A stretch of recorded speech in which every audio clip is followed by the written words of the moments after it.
indeed a very good topic to discuss. But before we do, it's always a pleasure to see that man's intro. You know we're doing some serious business. I feel like you should have started off with, and the award goes to.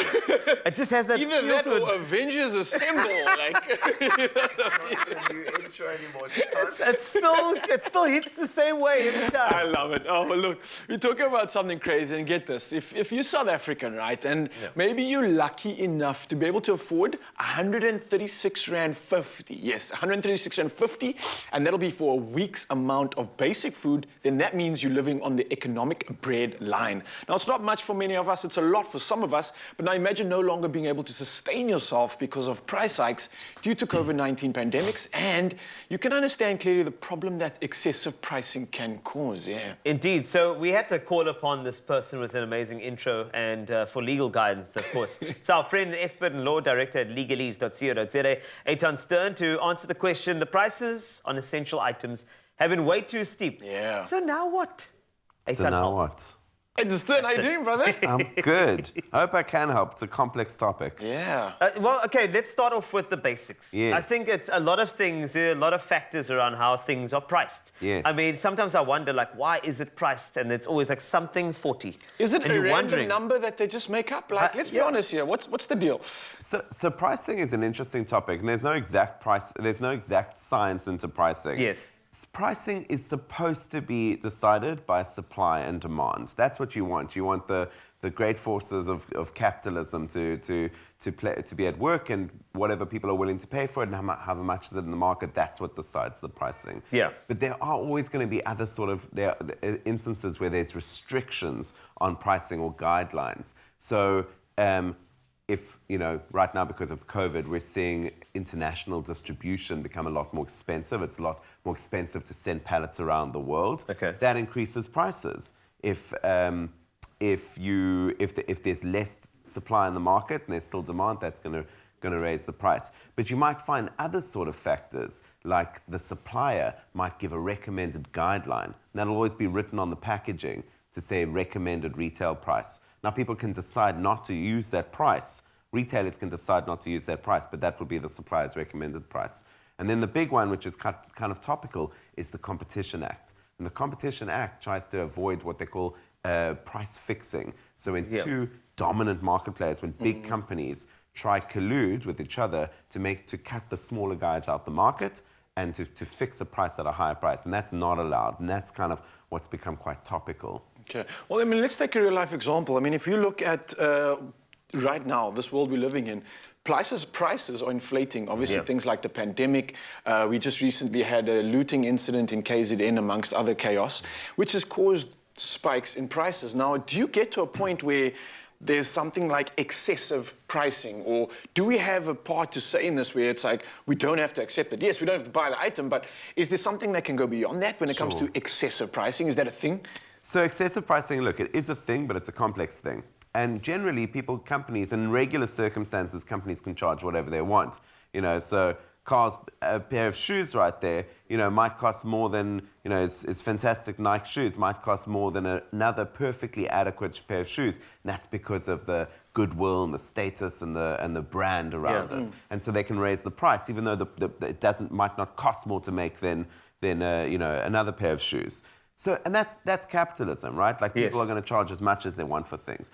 But in irregular circumstances, such as when there's been looting or the COVID pandemic, and companies try to take advantage. So it happened around the face masks, and companies were suddenly shooting the prices up with no real basis other than just trying to make profit. And that becomes unfair to the consumer. So our Minister of Trade and Industries has the ability to say these are excessive pricing, and he can make rules to stop it. So around the face masks or around basic goods like milk and eggs and bread, they can set price limits on it to avoid excessive pricing. But it's only going to be but if they're doing that, they're essentially saying to companies, you're not allowed to play in a free market anymore. You're not allowed to decide what your price is going to make. And you start messing with supply and demand. So it's only going to be in quite exceptional circumstances, like the COVID pandemic, where they did a brilliant thing and said, you're not allowed to charge whatever you want for these masks. And certainly, I imagine there's going to be some repercussions around the looting, because, you know, people getting food is more important than companies making as much money as they can. And let's hope that this particular legality goes around data as well, because when people are working from home, I'm hoping that there could be some sort of subsidiary around that. Amen. Let me jump into my soapbox very quickly and let you know about that. But there is lots more to this than meets the eye, and we'll be back in a couple of moments figuring out. So now what? With our favorite lawyer and guy with great intro, Eitan Stern. It's my feel-good breakfast show.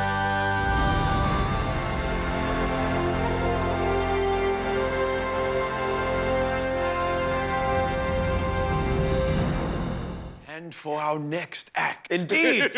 Are you worthy? He is worthy. Yes, welcome back. Of course, we're live and still continuing our discussion with lawyer and director at Legalese.co.za. It's Eitan Stern in the building, and he's breaking down the legal ins and outs of how pricing is regulated and kept competitive in South Africa. Now, we were chatting earlier about some of the competition involved in it, Yes. some of the bad things that are happening right now and current legalities going through. But let's talk about something when it comes to excessive pricing. Can it be harmful to someone to the extent that something needs to be done about this? You mentioned earlier there was some potential ramifications when it comes to this pandemic and how the minister can get involved. But what else is it that can be done when it comes to when we see something just to be too excessive? Sure. So we've got, South Africa's got quite strong competition laws, and the laws are there to avoid big companies like, harming the consumer by charging things that people can't manage to pay, or for big companies colluding and stopping smaller companies from being able to compete. What do you do if you suspect this happening? Well, you can report it to the Consumer Commission. Okay. And that's a body that's meant to take consumer complaints. There's also the National Competition Commission, and they are there in order to receive competition complaints. And that's not just for consumers, that's also for small businesses. So let's say you're in an e-commerce market and you feel like you can't get supply of your product because the big guys in the market or the big girls in the market are taking all the product or pricing in a way to keep you out.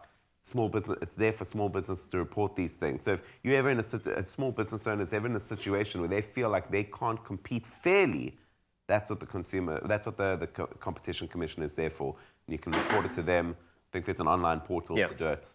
And they will take the case on if they feel it's worthwhile. That's good. I'm glad there's a reporting platform. And yes, soapbox has jumped on. Yes. Data's a big thing. It is. But no, because I'm just thinking if you're going to keep an economy going by getting people to work from home, why are the data rates still so ridiculous? Totally. 100%. I mean, that's been an issue here for a while. Data is too expensive in South Africa. Yes. I mean, I don't know the unit economics or the ins and outs of running a cell phone company. They're quite big companies, but, you know, and I mean, they do a lot for the country and making sure that we got cell phones. But at the same time, if many other countries around the world can have cheaper calls and data, I don't see why South Africa is different. I challenge them to answer that.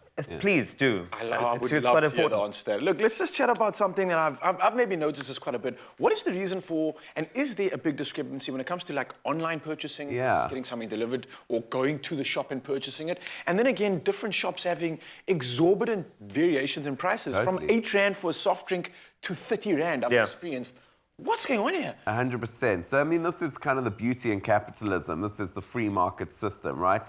Prices are supposed to be decided by supply and demand. So if you want to buy a soft drink and you're walking down the main road and they're available everywhere, you're going to pay 8 Rand. If you're sitting on Clifton Beach and the sun is out and there's one guy walking around with soft drinks, well, supply and demand, he's going to be able to charge a lot more. So that's totally allowed, right? The idea with online versus retail stores is it used to be a big thing that if you bought online, well, there'd be immediate cost saving, right? They don't have to pay rent, they don't have to pay salespeople and the staff in the shop, so it might bring the prices down. But the rules of capitalism apply. If a store is making additional profit, they might hand some of that over to the consumer and they might keep some of that profit themselves. So I think it's always important to vary and look what the prices are online and in stores to see what suits you best. Well, it's been a great sort of eye-opening journey into this, and it's so important as well because there's so many people living on the breadline that need some support and need a reporting mechanism, and this is it. So thank you for that stern warning, like your surname, around pricing. We all need to eat. That is the thing. And let's hope that everybody makes sure that it's fair and we can just kind of bring unity to the whole pricing structure thing. So please, on your screen now, that's exactly what you can call. Those are the platforms if you are seeing any sort of unfair pricing within any of your spaces and your consumer points as well. Talking about eating, I did mention that. I think we should stand by right now because the appetite has been just built up. So stand by for this.